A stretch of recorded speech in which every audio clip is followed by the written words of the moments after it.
Officially, we're here to just talk about bad news. We was praying for some K-Flock good news. We seen it get worse and worse and worse. They hit him with a Rico case, so a lot of people were saying that's why they kept pushing his case further back, further back. Let's actually read a little bit more into that. So K-Flock indicted on Rico charges, facing life in prison. I'm thinking, because I kept telling you guys, I believe self-defense might happen with the first case, but now with something like this, and this is not a state Rico, this is a federal Rico case. Crazy. K-Flock is facing more legal issues. He has now been indicted on a federal Rico charges on Thursday. TMZ broke the news that K-Flock, who is currently in jail waiting trial for murder, is now facing several additional racketeering charges, according to the indictment obtained by TheAllSeeingCam. The group faces multiple violent crime charges, including attempted murder and assault with a dangerous weapon arising from several shootings committed in the Bronx between June 2020 and February 2022, according to the indictment. In all, K-Flock is now facing charges of racketeering, conspiracy, murder in aid of racketeering, use of a firearm resulting in death, attempted murder, and assault with a dangerous weapon in aid of racketeering, use of a firearm for attempted murder, and assault with a dangerous weapon. What does all this tell us? This tells us that the first case, we thought it was possible. Again, the kid had a weapon. He had his hand on the barrel, and K-Flock just happened to pull out quicker than him, pause, and shot him. So that case, I was kind of thinking, even though it was New York, I was still being optimistic that it was possible for him to beat that case due to self-defense, or at least do some time just for the gun, but not for the murder. Protecting people, gave him a little hero thing, also had the label and a lot of good lawyer money behind him. So I was thinking something could have happened. But with a Rico case now against the state, a Rico case now against the federal. If it was a state, we would feel a little bit better. This is a federal Rico. We are not surprised by the federal Rico charges as we've been fighting Kevin's state murder charges. Oh, this is what his attorney said. We're not surprised by the federal charges as we've been fighting Kevin's state murder charges for over a year now. And considering the shooting was a clear act of self-defense, it wasn't a particular strong charge. The statement reads, this is now being used as a bias for a possible death penalty charge. I didn't even know there was death penalty charges in New York City, so that got me crazy. I was like, I didn't even know that was possible. Didn't know they did death penalty in New York City. This is the video, I believe, from the incident that day. Yes, it is. Walks by the barbershop. K-Flock's with two females. The dude, well, the victim, Oscar Hernandez, happens to see him. Walks outside shortly after. We did an entire breakdown of this video on the channel back in the day. Feels like years ago now. Definitely is. December 16, 2021. So that was a barbershop that he was inside. He sees K-Flock walk by.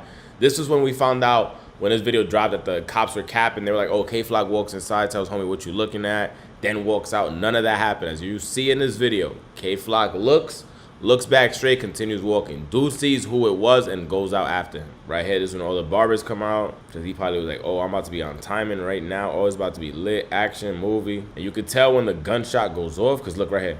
Everybody comes outside mad quick and mad aggressive to see what happened. Like, yo, did he boom K-Flock? You see how they came out thinking, did he boom K-Flock or did K-Flock boom him? And this is in his territory as well. This was in the Heights in Harlem, I believe, like 155th Street around there, 150 something.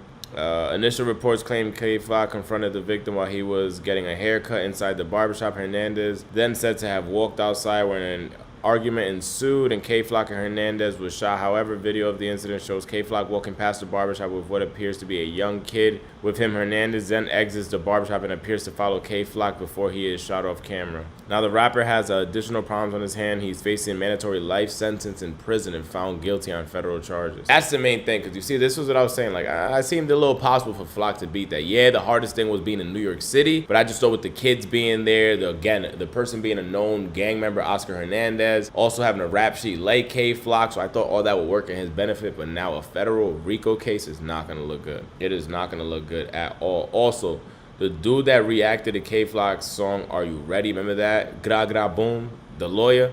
He ended up doing a video that I saw uploaded yesterday. Criminal lawyer breaks down the federal indictment of K-Flock. He knows more about this than I do, so let's see what he has to say about everything going on.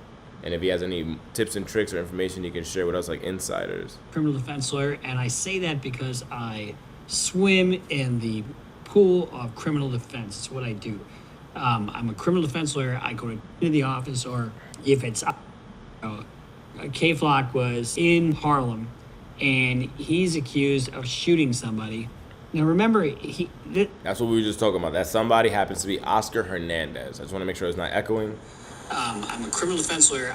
It's not. We're good. All right, cool. So yeah, that's someone he's talking about. Again, Oscar Hernandez in Harlem when he was walking with the two females with him. They look like they're younger, and that entire thing ensues. The kid also had a weapon on him. Also, they said that his hand was on the weapon. So play that. That all goes in.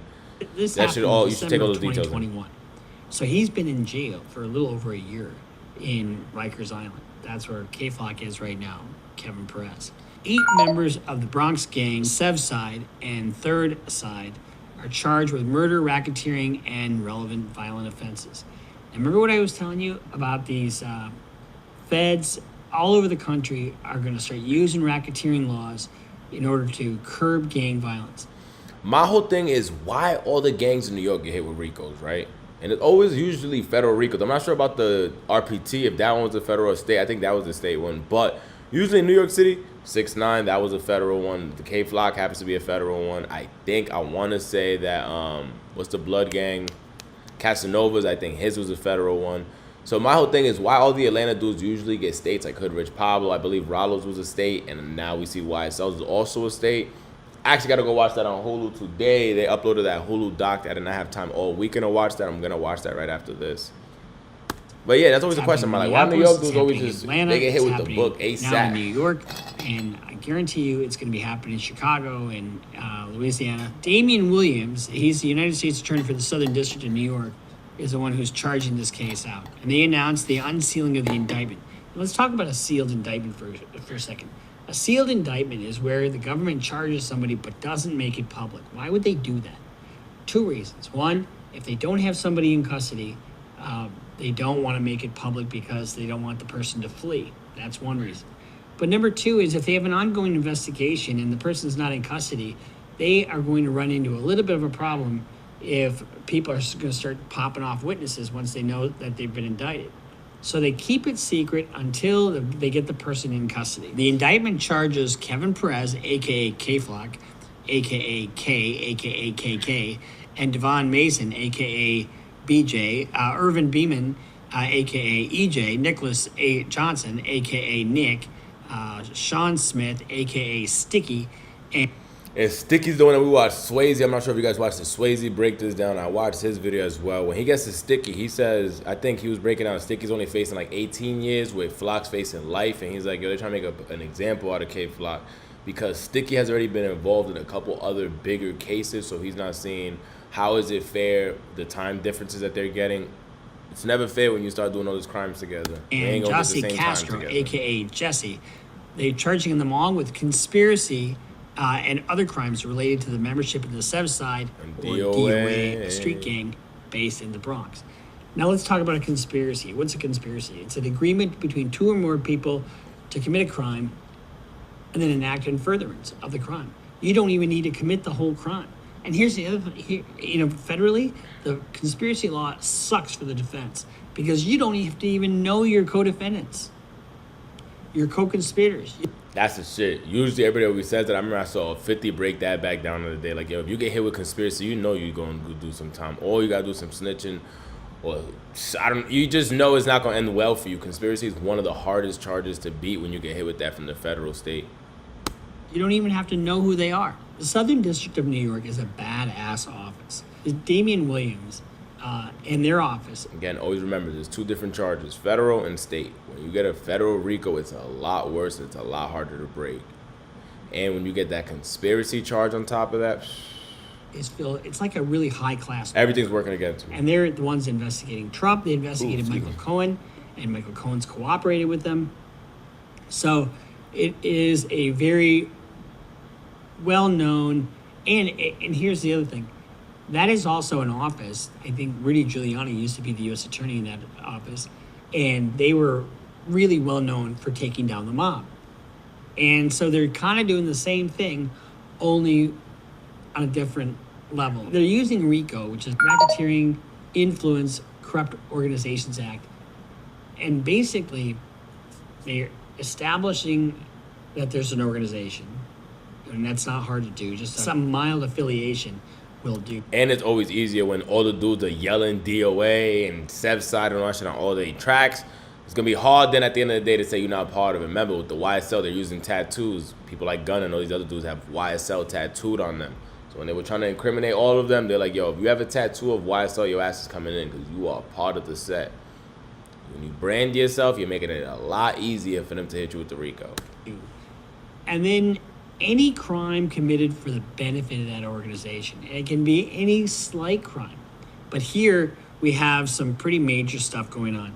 We've got murder, we've got drug dealing, we've got all kinds of other different kind of conspiracy cases related to the membership in the Third Side, a street gang based in the Bronx, and also closely affiliated with Southside. Perez, K-Flock, was also charged with a gang-related murder of Huáscar Hernandez, who was shot to death on December 16, 2021, in the Hamilton Heights section of Upper Manhattan. Perez, Mason, Beeman, Johnson, Rosen, and Gant were further charged with multiple other violent crimes in connection with the Southside and Third Side street gangs. Remember, your charges are always harder to beat when they're tied to gang charges. They always try to give you extra time. They always try to make an example of you. Prosecutors always going to talk to the judge and be like, yo, these dudes go back to these streets. They're going to go and continue doing mayhem throughout the city. So it's always harder to beat your charges when they add some gang stuff to it.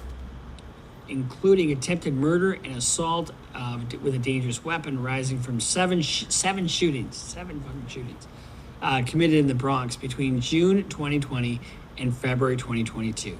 The Southside indictment is assigned to the United States District Judge Louis Lyman. The Third Side indictment is assigned to a different judge. Now, we talked a little bit about Andrew Tate and preventative detention and that kind of stuff. Well, Mr. Perez has been in custody for over a year and hasn't had his trial yet. And now he's facing new offenses that are going to be complex, and it's probably the product of years of investigation, although it can't be that many years because Perez is only 20 years old. I was going to say, it can't be that long either because they're just going back to 2020. So it can't be that long. And like he just said, Flocking him is only 20 years old. So it goes back to 2020 to present day. Or actually, not even that. It said February of 2022. 20 years old. Can you believe that? Born in 2003.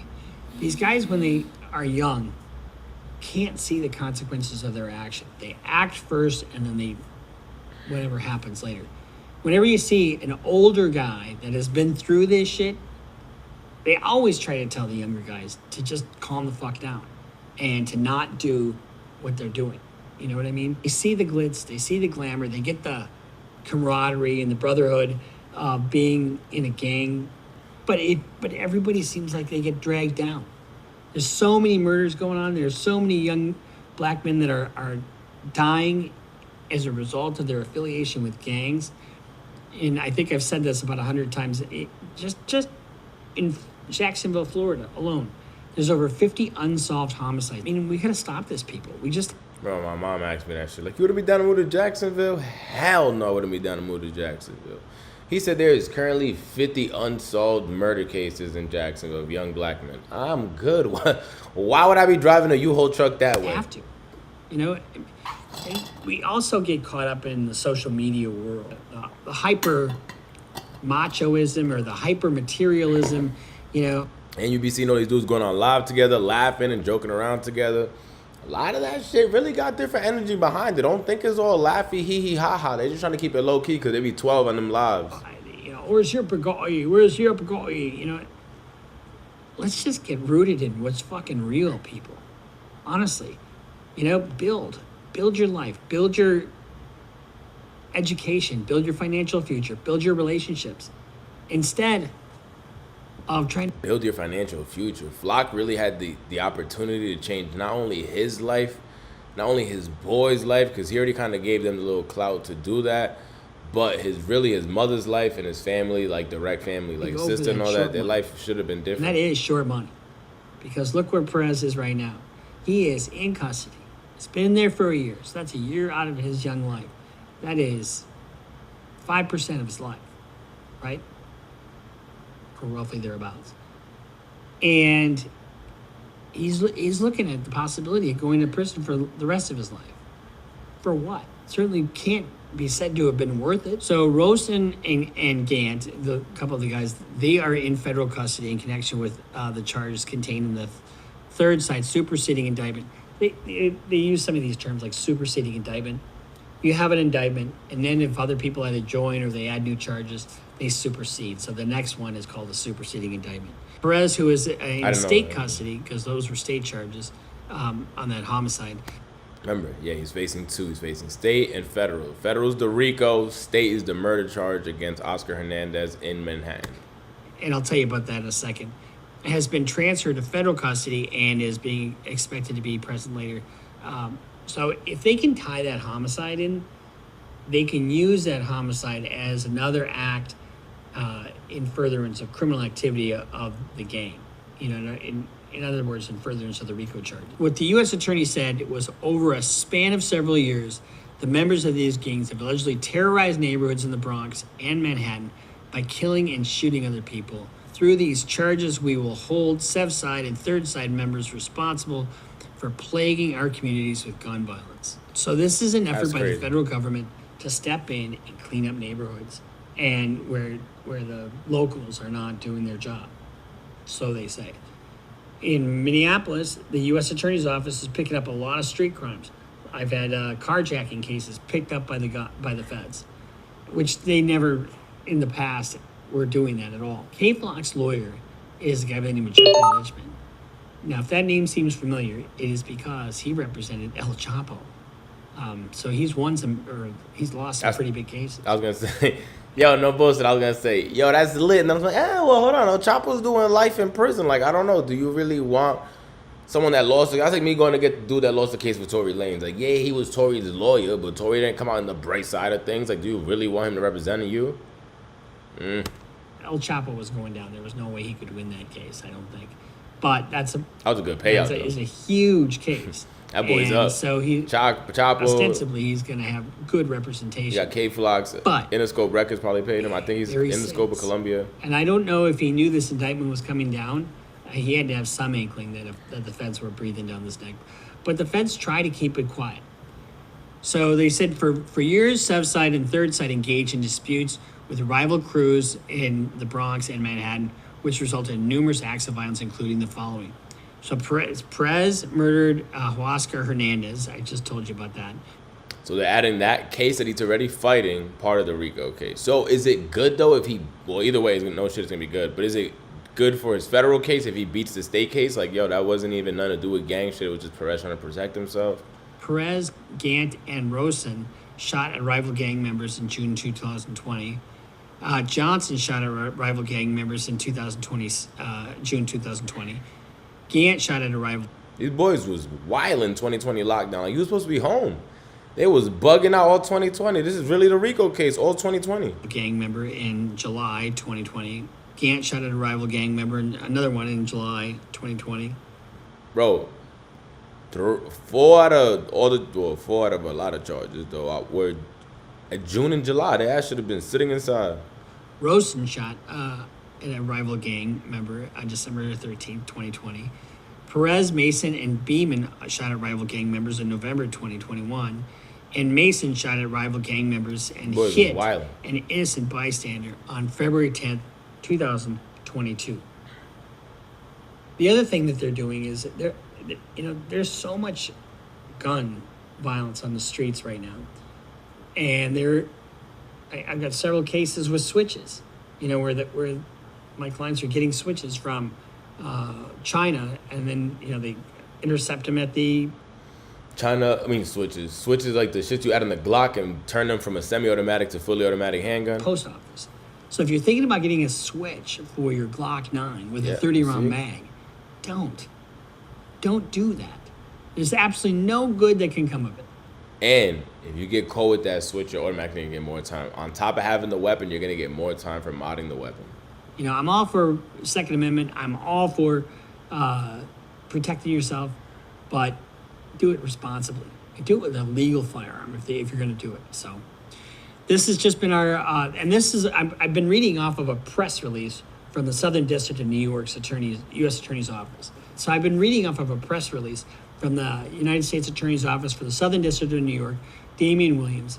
And so we'll follow K-Flock. This is a I think much this bigger is thing, about and it's the whole shit of the this video. was time here on Criminal Lawyer Reacts. But yeah, this whole case with Flock's case is getting crazy. I'm not gonna lie to you. With everything going on, him dealing with not only the state murder case, but now has to deal with a Rico federal case. It's just getting harder and harder for him.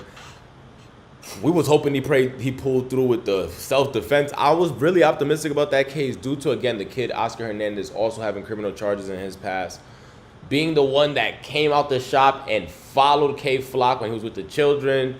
K Flock could just play that he was in fear for his life. He saw the kid coming at him. He had a weapon. The kid had his hand in the jacket. They end up seeing on his body when he died, his hand was on his gun. He was trying to pull it out. Before he was able to pull his shit out, he shot first Flock. So it was like either shoot and deal with this case or get shot and just hope that the dude don't pull the trigger and end K Flock's life.